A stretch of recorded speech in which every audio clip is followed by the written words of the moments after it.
Imagine waking up one morning and realizing that every hardship you've endured, every ache in your body, every moment of confusion, every shadow of pain can be traced back to a single devastating truth. A truth you never asked for. Your hands tremble. Breathing feels difficult. Your thoughts are cloudy. And slowly, it dawns on you. None of this is random. It's not bad luck. It's not your fault. It's the result of choices made long before you were born. Your mother is also your cousin, your father, your uncle. Your grandmother doubles as your great aunt. The family tree doesn't branch. It loops and knots like a vine strangling itself. You learn that your parents, driven by a warped obsession with maintaining a pure bloodline, have passed on a legacy of suffering. You were never the outcome of love, but of deliberate planning, an attempt to protect power and inheritance, no matter the human cost. And let me know in the comments where you re-listening from. It's incredible that we reconnected through time and curiosity from all over the world. Cousins married cousins. Uncles married nieces. Brothers and sisters produced children who would one day wear crowns. Their relentless intermarrying created generations of physical and mental affliction. If they had a family motto, it might as well have been, "Let others fight the wars. We'll destroy ourselves from within." This isn't some dystopian tale. For many throughout history, especially women born into powerful bloodlines, this was their cruel reality, bound to a fate they never chose. These were not romantic marriages. They were calculated genetic gambles, and many ended in tragedy. They saw themselves as fundamentally different, blessed by God, superior to the common people, and biologically distinct. Her lower jaw juts forward so sharply that even chewing is a trial.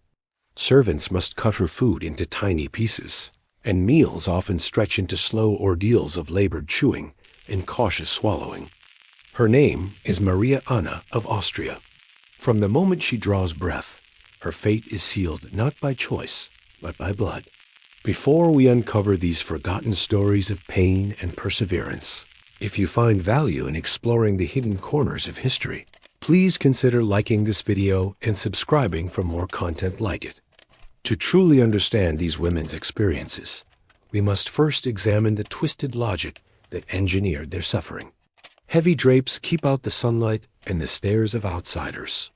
Through stories, she escapes into other worlds, where love matters more than lineage, and children aren't born carrying the consequences of 1,000 selfish decisions.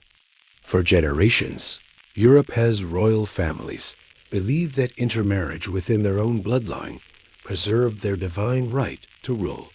By the 1500s, nearly every European royal was related to every other. They speak in riddles, invoking divine will or unexplained maladies. But behind closed doors, they murmur about something else, the Habsburg curse. It's a man-made inheritance, passed down through generations who believed that purity of blood was worth any cost. But they didn't realize, perhaps, couldn't even imagine, that they were sowing the seeds of a genetic disaster. On every wall, faces stare down with the same unmistakable features: jutting jaws, sunken chins, twisted postures. In them, she sees herself. And with time, a painful truth crystallizes. She is not a unique case, but a continuation of a curse. And no dynasty illustrates this more tragically than the Habsburgs of Austria and Spain. You, happy Austria, marry. That was the Habsburg motto. But their unions were anything but joyful. Our first story begins in Vienna, in the year 1634. Deep within the stone halls of the Hofburg Palace, a child is born into silence and shadow. She inherits the heavy burden of her lineage, a family tree, so tightly wound with intermarriage that it no longer branches, but coils in on itself like a strangling knot. From an early age, Maria Anna knows she is different. While other children laugh and play in the gardens, she must be helped just to stand. Her spine curves unnaturally, pulling her frame into a painful hunch that makes it hard to breathe. But the physical discomfort is only part of her suffering. The greater torment is knowing why. Maria Anna is raised among oil portraits of her ancestors. The royal physicians, with their bleeding bowls and whispered prayers, can offer no help.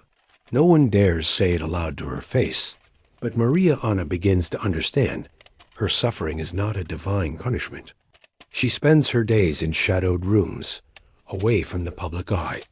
In isolation, she turns to books. Her mind sharp and unbroken is one of the few things her lineage hasn't damaged. But no matter how far she escapes in books or thought, reality always returns. The court physicians continue their visits, poking and prodding with cold precision. They chart the angles of her spine, measure the distortion of her jaw, and record the weakness in her limbs as though she were a specimen and unfortunate outcome of royal genetics. Over time, Maria Anna ceases to be seen as a person and instead becomes a medical curiosity, a living symptom of dynastic pride gone wrong. Yet worse than the pains, the loneliness. Suitors, mostly distant cousins, begin to show interest only to vanish once they meet her. Marriage discussions rise and fall in a matter of days, once her condition becomes impossible to ignore. In a world where cousin marriage is expected, even normalized, Maria Anna's visible deformities are too extreme to overlook. She never marries, not by choice, but by rejection. At the age of 32, her body finally gives in to the silent, cumulative damage encoded in her blood. The official cause of death is scattered across vague medical terms. But the truth is clear. She died not from illness, but from a legacy of obsession with blood purity. From the silent corridors of Vienna, our story moves now to Spain, where another royal woman's fate would be even more haunting. The match had been arranged for political gain, a union between Spain and the Habsburgs. Joanna, having been raised to believe her marriage and her fertility were the core of her worth, responded with desperate, all-consuming devotion. She had a sharp mind and a strong sense of duty. Or was it a woman as natural response to betrayal and emotional abandonment in a world that demanded obedience but offered no love? Joanna was born into the golden age of Spanish power, a princess destined to rule. Her name was Joanna of Castile. History would remember her by a cruel title, Juana la Loca Joanna the Mad. But beneath the horror lies something far more human. A woman so starved for affection, so isolated from real connection, that even death couldn't break her bond with the only person who had ever shown her attention, however cruel that attention had been. She was born in 1479, the daughter of Isabella, the first of Castile, and Ferdinand, the second of Aragon, the Catholic monarchs who unified Spain, expelled its Jewish and Muslim populations, and sponsored Columbus' voyages across the Atlantic. Refusing to bury him, she traveled across Spain with his coffin in tow, insisting on opening it regularly just to kiss his decaying face. But history had a different plan. Her parents were cousins members of that same tightly woven network of European royals who had intermarried for generations. They used her grief as justification to strip her of power. Her behavior, while extreme, fits the symptoms of someone suffering from untreated depression, patterns born of a royal system that repeatedly married blood with blood. Anxiety. She was still imprisoned, still labeled mad. Her passing came and went without fanfare, and what we would now recognize as complex post-traumatic stress disorder. Her isolation only made it worse. She wasn't mad, of dynasty, of a world that valued legacy more than lives. She had long been erased from public memory, remembered not as a queen, not as a woman of strength and sorrow, but as a footnote, a problem quietly locked away. As a child, Joanna showed no signs of instability. On the contrary, she was intelligent, intellectually curious, fluent in Latin, French, and Flemish. But beneath her poise, the roots of her downfall were already buried in her blood. Her great-grandmother had suffered similar bouts of mental distress. Joanna's own daughter, Catherine, would later show signs of severe depression.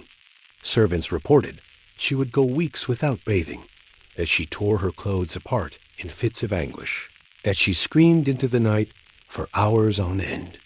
It wasn't tea until her marriage to Philip of Burgundy, known as Philip the Handsome, that cracks began to show. But the marriage was far from harmonious. Philip was distant, faithless, and manipulative. Courtiers whispered that she had gone mad. But was it madness? As Joanna's marriage descended into emotional neglect and betrayal, her mind began to fracture beneath the unbearable pressure. But the true tragedy unfolded in 1506, when Philip died suddenly. Joanna's grief didn't fade, it deepened into something far more disturbing. It's an image that shocks us even today. Her father, Ferdinand, and later her son, Emperor Charles V, saw an opportunity. Joanna's heartbreak was recast as madness.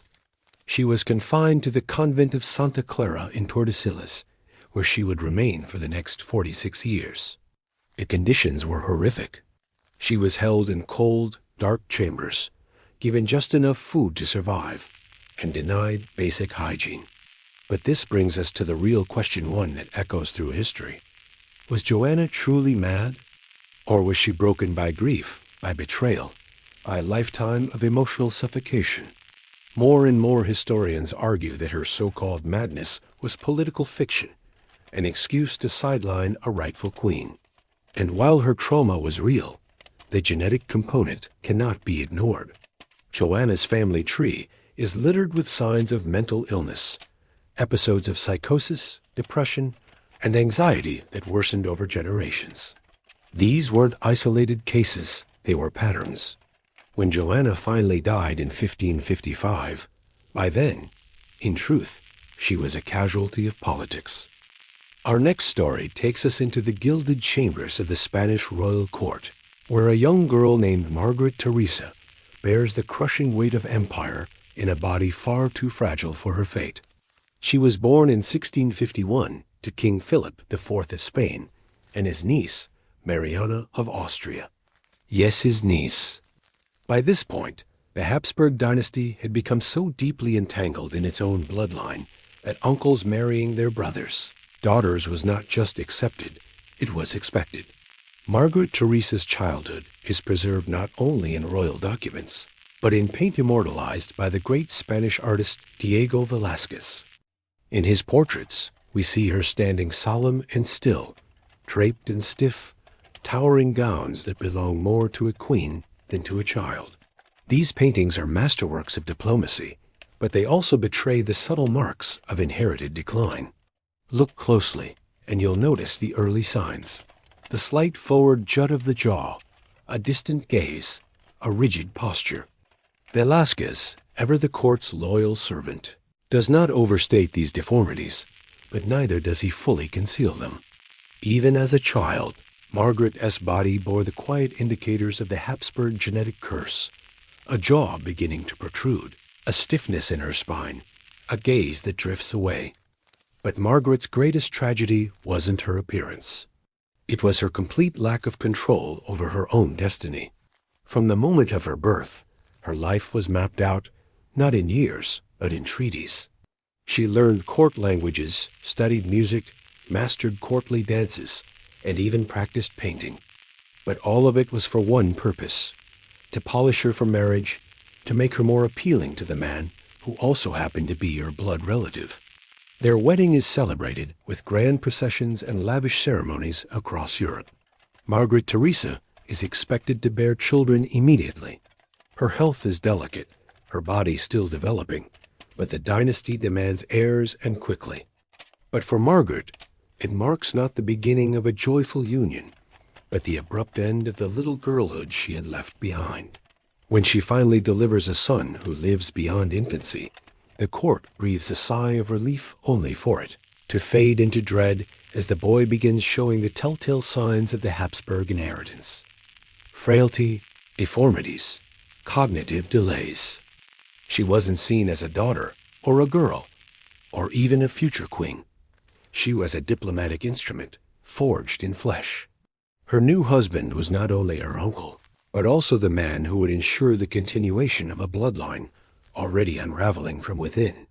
While still a toddler, she was promised in marriage to her uncle, Leopold I, the Holy Roman Emperor. The official cause is listed as fever, but everyone at court knows the truth. Her body simply gave out crushed under the weight of centuries of incest and expectation. And chandeliers gleam, but behind the opulence, yet another Habsburg daughter quietly battles a legacy of suffering. She knew that her body belonged not to herself, but to the Habsburg line. Instead, courtiers lament the vanishing promise of her womb, the loss of one more chance to continue a bloodline that had already doomed itself. She is withdrawn, prone to long silences, fearful of loud noises and public attention. These traits are written off as modesty or piety, but they point to a deeper truth. A young girl overwhelmed by pressure, pain, and a body that never felt like her own. Her role was clear. She was to become a wife to her uncle and a vessel for more heirs. The arrangement was celebrated across Europe as a brilliant political maneuver. Her jaw juts forward in a classic Habsburg profile, making speech difficult and mealtimes exhausting. But more than her physical ailments, it's her mind that suffers most. No one paused to consider what it meant for the child at its center. Margaret Theresa grew up under no illusions. Her speech becomes slurred, her appetite vanishes, and she grows dangerously thin. She received a royal education, the best available to a young woman of her era. In 1666, at the age of 15, Margaret Theresa was wed to Leopold I. Leopold is 26 old enough to be Margaret Theresa's father, and in fact, he is her father's brother. Court records, written in polite euphemisms, avoid mentioning the physical realities of the marriage. But beneath the pomp and pageantry lay expectations no child should face. She conceives multiple times, but each pregnancy brings new heartbreak. Her first child, a daughter, survives only a few months. A second pregnancy ends in miscarriage. Meanwhile, Margaret's own health rapidly deteriorates. The relentless toll of repeated pregnancies, compounded by the inbred fragility of her body, leaves her chronically ill. She suffers from what we would now diagnose as severe anemia and epilepsy, along with persistent respiratory illness. Physicians record her decline in clinical detail: her convulsions, her breathless nights, her inability to eat, yet they never confront the root cause, the genetic collapse unfolding within her very cells.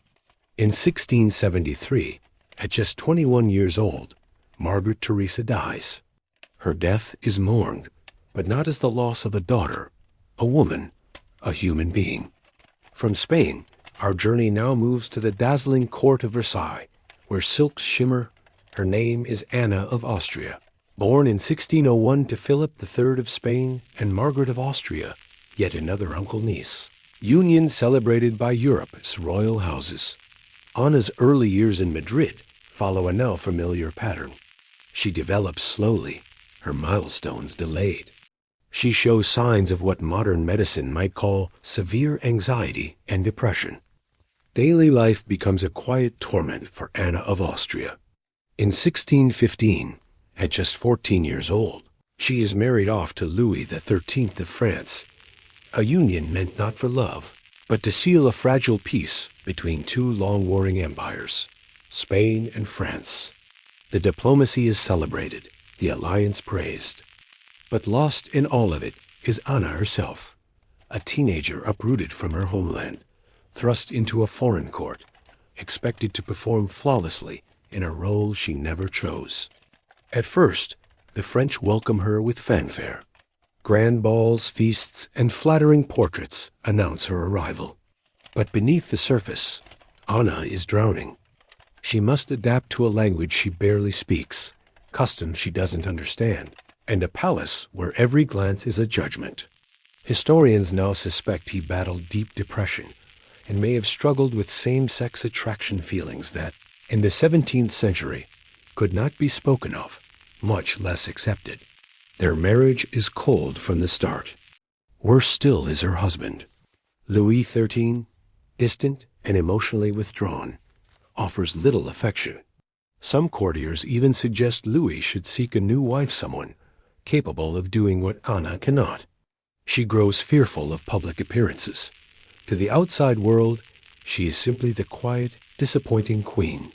But behind closed doors, Anna is breaking piece by piece under the impossible weight of genetics, politics, and expectations no young woman should ever have had to bear.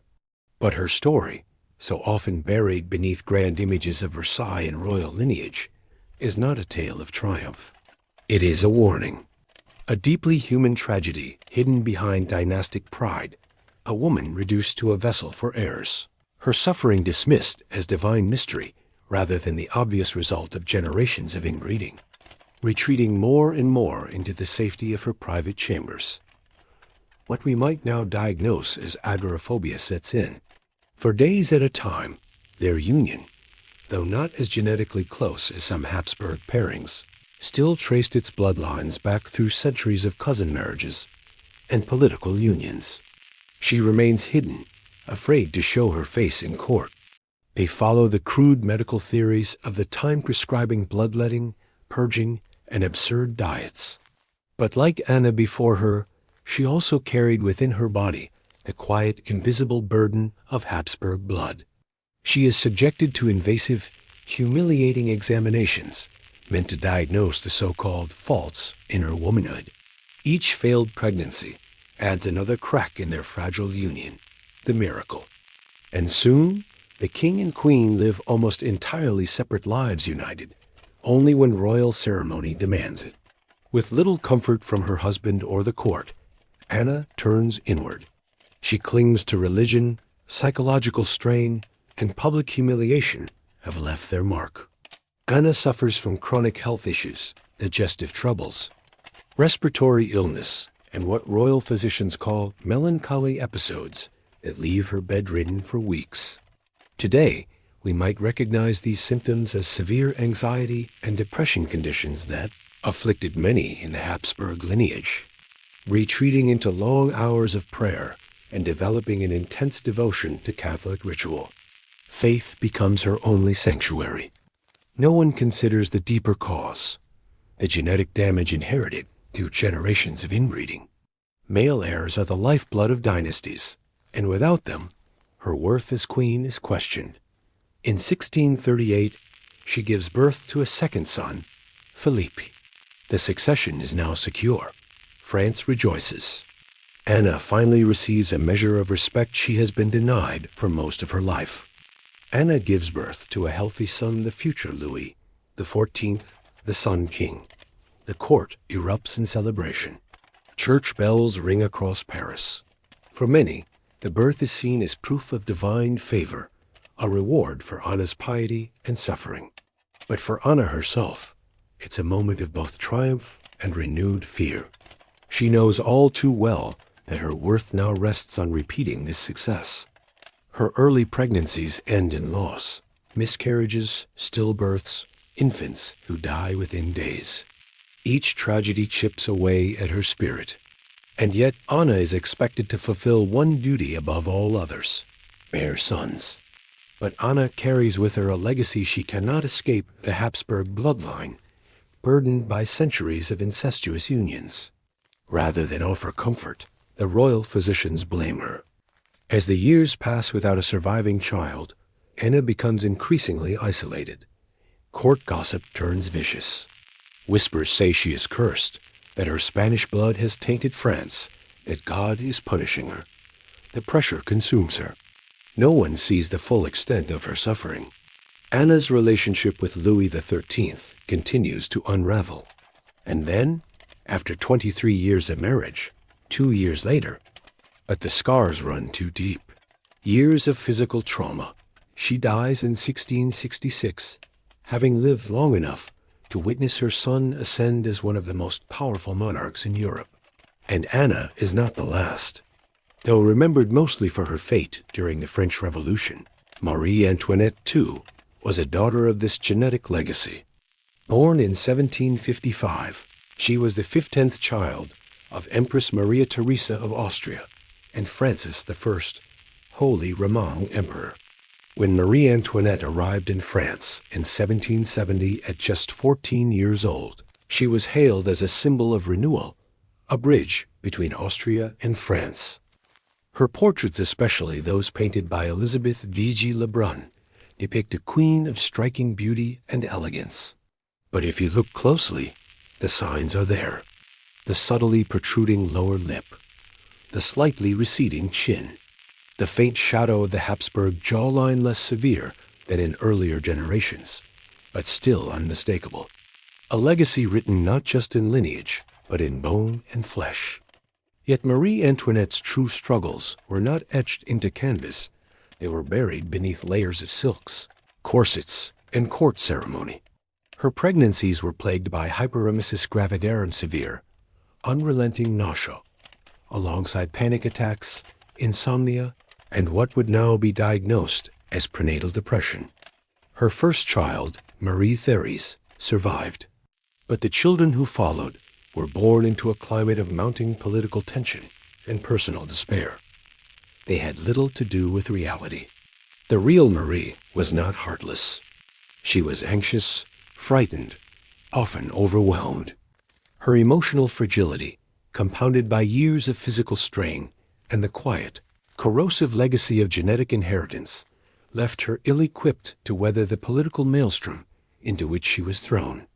History remembers the spectacle, the crowds, the blood, the silence afterward. But it was also the slow, merciful death of an ancient genetic experiment gone terribly wrong. But history often forgets the deeper, more enduring tragedy. Marie Antoinette, like so many women in this cursed dynasty, was less a villain than a victim. A woman born into a world where her body was a political contract, her womb a national concern, and her mental health an afterthought. She was deeply affected by the suffering around her, but lacked the psychological tools to endure or respond effectively. During her captivity and trial, she displayed flashes of remarkable bravery alongside behaviors now recognized as possible dissociative episodes, much like those observed in other Habsburg women under extreme emotional strain. Miscarriages and infant deaths darkened her later years as a mother, each loss deepening her sense of vulnerability and failure.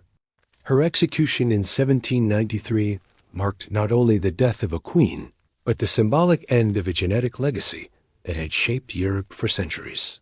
Nowhere is this clearer than in the Spanish royal daughters, the infantas of the late 17th and early 18th centuries. These girls, descended directly from Charles II of Spain, represent one of the most extreme cases of dynastic inbreeding in European history. In those final moments, she reportedly carried herself with grace, but also with the weary resignation of someone who had long stopped understanding why her life had unraveled as it had. His inbreeding coefficient, a measure of how closely related his parents were, was higher than that of a child born to a brother and sister. He was infertile, plagued by seizures, and likely suffered from significant cognitive impairment. The daughters and granddaughters who followed bore the marks of this genetic burden, their short lives defined by illness, deformity, and profound developmental difficulties. Her appetite vanished. Those closest to her described her as pale, distant, and haunted. As the revolution intensified, court observers noted that her behavior grew increasingly erratic. The infamous phrase, "let them eat cake," almost certainly never spoken by her, captures how easily her public image was manipulated. What may have been signs of inherited mental illness were twisted into evidence of arrogance and cruelty.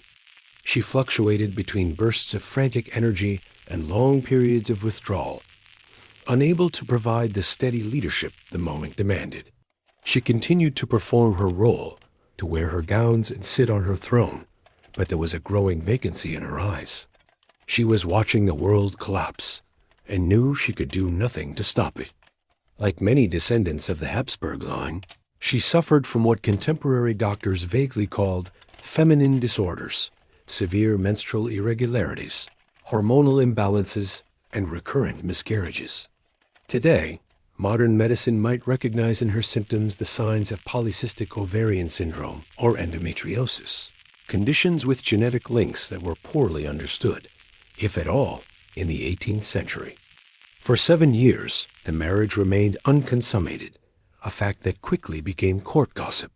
Pamphlets circulated accusing the queen of frigidity, infidelity, even impotence. None of them considered the most likely explanation, that both husband and wife were victims of generations of intermarriage, their bodies and minds shaped by the genetic entanglements of dynastic ambition. Her marriage to Louis XVI, himself awkward, indecisive, and almost certainly burdened by his own inherited developmental and psychological traits, was strained from the beginning.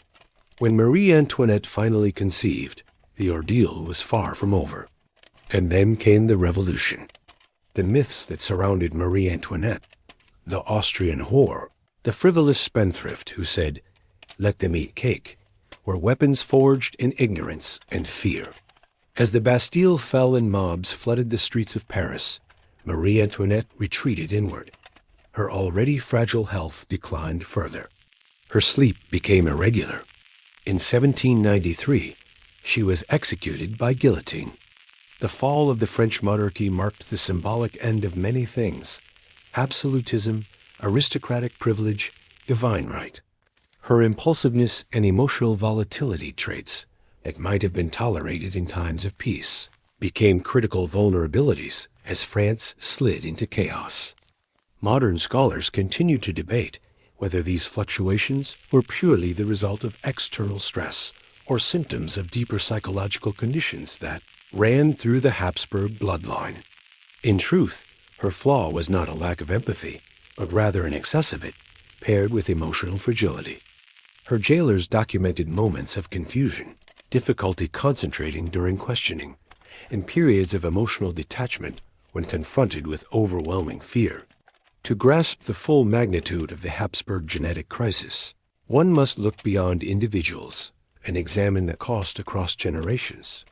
Charles II himself was the tragic culmination of 16 generations of intermarriage. While Charles II is often remembered as the most visibly afflicted Habsburg, it was his sisters and female cousins, the Infantas, who may have endured even greater hardship.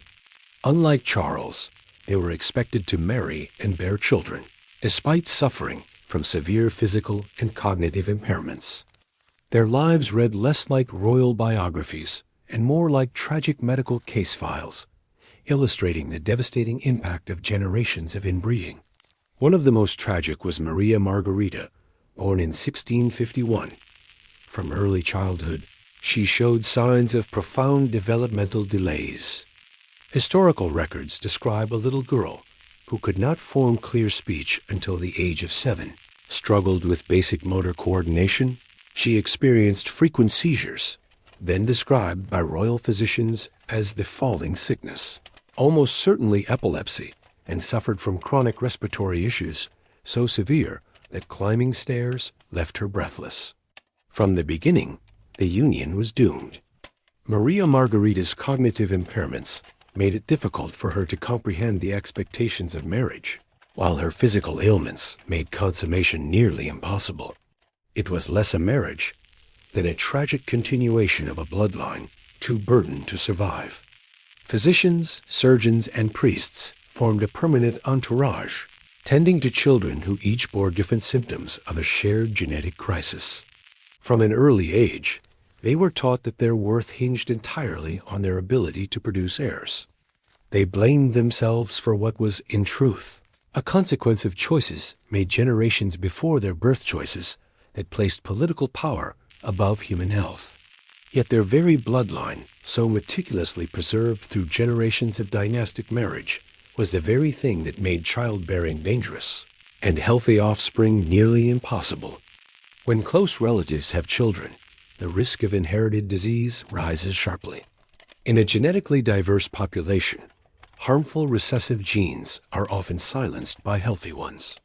But in dynasties like the Habsburgs, where cousin married cousin across multiple generations, those harmful genes began to stack, revealing themselves with increasing severity over time. The official household records from this era read like entries from a textbook on inherited disease, seizures, skeletal deformities, immune deficiencies, cognitive delays, and emotional instability, all traceable to the tightly woven Habsburg family tree. By the final generations of the Spanish Habsburg line, the dynasty wasn't just politically fragile, it was genetically collapsing. They understood that conception did not promise joy, but often heralded months of suffering, and the likely birth of a child who would inherit the same debilitating conditions they struggled with, or worse. They withdrew from public life, shamed not only by their appearance, often marked by the Habsburg jaw or other genetic traits, but by what they perceived as repeated failures as wives, mothers, and monarchs. Each pregnancy felt like a sentence, not a blessing. Her jaw was misshapen to the point that she could only consume liquids, and her curved spine required external support just to sit upright. Private letters exchanged between royal women recount a litany of grief, miscarriages, stillbirths, and infants who perished within days. Some births ended in horror children, born with deformities so severe they could not survive outside the womb. Others survived briefly, only to succumb to genetic disorders too complex for the medicine of the time to comprehend, and likely suffered from symptoms we would now associate with autism spectrum disorders. Yet, because of her noble lineage, she was still viewed as a suitable candidate for marriage. Her sister, Maria Theresa, exhibited a different but equally harrowing set of symptoms. These royal daughters were raised in the Alcazar of Madrid, a palace that increasingly resembled a medical ward more than a royal residence. Still, none of this suffering excused them from their dynastic duties. The expectation to marry and produce heirs loomed large over each of their lives. Royal courts across Europe received comprehensive medical dossiers on these women, not to help them, but to determine their breeding potential. Their health was reduced to a calculus of fertility, survival, and alliance building. In one of the most telling examples of how little agency they had, Maria Margherita was eventually married to her cousin, Leopold I, Holy Roman Emperor, the same man who had once wed her relative Margaret Theresa. The psychological torment endured by these royal women is difficult to fully grasp. Living with this cruel paradox, many of them developed an overwhelming fear of pregnancy. Contemporary court records lay bare the human toll with haunting clarity. The emotional toll was immense. Many women sank into what modern medicine would diagnose as severe depression, anxiety disorders, and symptoms of post-traumatic stress. Lacking the scientific knowledge to understand their condition, they internalized their suffering as personal weakness or divine punishment. The absence of explanation only deepened their isolation. To truly comprehend the scale of this tragedy, one must look to the science of heredity. This phenomenon, known as inbreeding depression, doesn't just affect physical characteristics.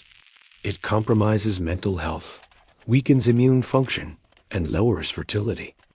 One of the most recognizable signs of the Habsburg dynasty's genetic decline was the so-called Habsburg jaw, a condition known in medical terms as mandibular prognathism. With each generation of inbreeding, the trait became more exaggerated, eventually causing some royals to lose basic functions, like fully closing their mouths or chewing solid food. Many of the mysterious and chronic illnesses that afflicted Habsburg queens and princesses may have been autoimmune disorders, conditions that arise when the body's immune system mistakenly attacks its own cells. They were biological consequences of genetic incompatibility, where inherited defects disrupted fetal development or made conception difficult. Fertility failures in the royal bloodline were not rare misfortunes. They were part of a predictable genetic pattern. Detailed records of deformities, seizures, infertility, and mental instability were kept and circulated. Cousin was married to cousin often multiple times within a single generation, under the belief that royal blood must remain pure. Even the Catholic Church, which held the power to prevent close kin unions, routinely issued dispensations allowing these marriages to proceed, blessing what amounted to genetic sabotage in the name of divine right. Yet instead of serving as warnings, these reports were often treated as clinical oddities or divine mysteries. Generation after generation, royal women longed for a miracle that their children might somehow escape the afflictions that had plagued their lineage. They endured repeated pregnancies, suffered miscarriage after miscarriage, clinging to the desperate belief that the next child might be healthy. Maintaining the sanctity of lineage was deemed more important than acknowledging the medical consequences of inbreeding. The tragic experiment carried out across generations of Habsburgs helped shape the field of modern genetics. And so, the legacy of these women lives on, not only in the lessons of history, but in the scientific insights born of their pain. From their afflictions, we learned the importance of genetic diversity and the dangers of hereditary isolation. Tragically, even the women affected by this system sometimes reinforced it. Raised from birth to believe in the superiority of their blood, some willingly pursued marriages within their own families, believing it essential to protect their noble inheritance. Potentially triggered by genetic mutations from generations of consanguinity, figures like Joanna of Castile and Marie Antoinette were long labeled as unstable or hysterical. But modern understanding reframes their experiences. They were not mad, but rather genetically predisposed to mental illness, living under immense social and emotional pressure. Charles embodied the devastating effects of prolonged inbreeding. Physically weak, mentally impaired, and impotent, he represented the final biological consequence of centuries of ignoring genetic warning signs. And gradually more distant in kinship, as European courts began to recognize the biological dangers of concentrated bloodlines. The stories of the women trapped in this system serve as somber reminders. They were victims, not of divine judgment or personal weakness, but of dynastic strategies that chose political advantage over biological reality. Their symptoms, depression, panic, dissociation, were exacerbated by isolation, trauma, and the overwhelming expectations placed upon them. But this visible deformity was only the most apparent symptom of a far deeper genetic crisis. Modern genetic research reveals that Habsburg descendants suffered from elevated rates of epilepsy, developmental delays, immune deficiencies, and psychiatric conditions such as depression, anxiety, and obsessive-compulsive behaviors. The frequent miscarriages and stillbirths that haunted Habsburg women were not just the result of outdated medical practices. Equally heartbreaking were the mental health struggles borne by many Habsburg women. What renders these stories even more tragic is that the consequences of inbreeding were not unknown to the ruling families. Royal physicians meticulously documented the illnesses of their patients. Despite mounting evidence, the system persisted. Political alliances, dynastic ambitions, and religious traditions continued to override biological realities. The Church, firmly rooted in the belief that royal bloodlines were divinely ordained, supported the preservation of dynastic purity even at the cost of human suffering. What they failed to grasp was that they were unwitting participants in their own genetic undoing. Perhaps the most heartbreaking aspect of this cycle was the enduring hope. This fragile hope met its tragic end with Charles II of Spain, whose death in 1700 without an heir marked both the collapse of the Spanish Habsburg line and the onset of the War of Spanish Succession. His death forced a reckoning. While cousin marriages did not disappear entirely, they became less frequent. Their suffering did not end with them. It gave rise to a deeper scientific understanding. Though the age of royal inbreeding may be behind us, the forces that enabled it, ideology, tradition, and the prioritization of power over well-being still linger in other forms. Isolated communities around the world still engage in cousin marriage, and the genetic consequences remain alarmingly similar. The tension between honoring cultural traditions and protecting genetic health continues to surface across various societies. Their personal desires, emotional needs, and basic well-being were considered secondary, if not irrelevant, next to political goals. This kind of dehumanization was not unique to royal courts of the past. Across history, and still today, many women are judged primarily by their ability to have children, as if their worth exists solely in service to others. On a deeper level, the stories of the Habsburg women serve as stark reminders of the dangers of treating people as tools of lineage, legacy, or politics, rather than as individuals with inherent dignity and rights. These women were reduced to their reproductive function. They were valued only for their ability to bear sons and preserve dynastic bloodlines. And the forgotten infantas of Spain were not simply names in a history book or anomalies in genetic charts. They were living, breathing human beings, daughters, wives, mothers, women who deserved compassion, autonomy, and understanding. The Habsburg tragedy was an extreme example of this mindset, but not a unique one. When individuals are reduced to symbols, to vessels, to strategic pawns, we lose sight of what matters most: the sanctity of human life, the value of emotional well-being, and the importance of choice. Waking up to discover that your entire life has been shaped by decisions made long before your birth, by ancestors who prioritized bloodline over humanity. But the cumulative burden of centuries of misguided decisions made by ancestors who should have known better. And yet, within that suffering, there is something quietly profound, a testament to human resilience.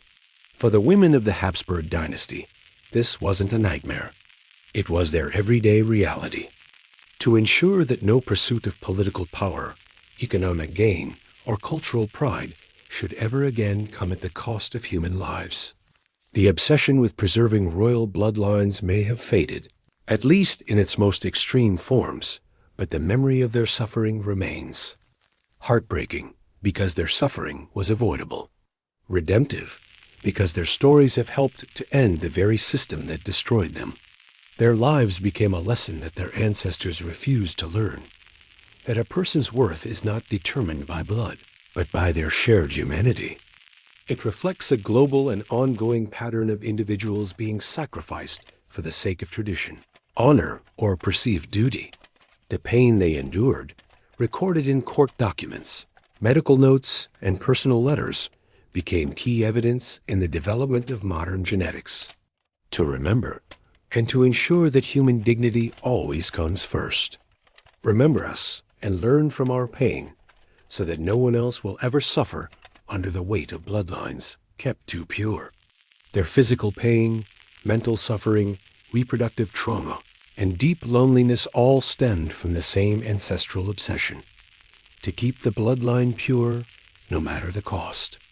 And yet, as we reach the end of these harrowing narratives, we're left with a deeply uncomfortable truth. The suffering of these women, though never justified, served an unintended purpose.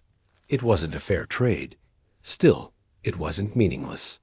Through their experiences, medicine and genetics advanced. Tragedy was transformed into knowledge. The horrifying Habsburg experiment gave science crucial insight into the effects of inbreeding insight that would later lead to life-saving understandings of recessive genes, hereditary disease, and the value of genetic diversity. Joanna clung fiercely to love, even as her mind unraveled. Margaret Teresa endured her pain with grace. Anna turned to faith for comfort. Marie Antoinette met death with quiet strength. Their stories helped create a better future, one where such suffering might be prevented. But that doesn't redeem what they went through. Their pain wasn't justified by progress. The women you've heard about, Maria Anna of Austria, Joanna of Castile, Margaret Teresa of Spain, Anna of Austria, Marie Antoinette, their stories endure as a solemn warning. When systems, be they political, religious, or cultural, place legacy above humanity, suffering inevitably follows. So return now to that moment of realization we imagined at the beginning. They lived their lives within the walls of gilded palaces, but they were prisoners of choices they never made. Let their legacy not be measured only in disease or dynastic collapse, but in our ability to learn, a genetic legacy poisoned by generations of inbreeding. These women carried not only their personal suffering. Despite everything, many of these women found ways to assert their humanity. Maria Anna sought refuge in learning, discovering intellectual freedom even as her body failed her. Their lives remind us that even in the darkest of circumstances, the human spirit can resist being broken. It can still shine through, fragile but defiant. But their stories also ask something of us. They urge us to learn from their pain.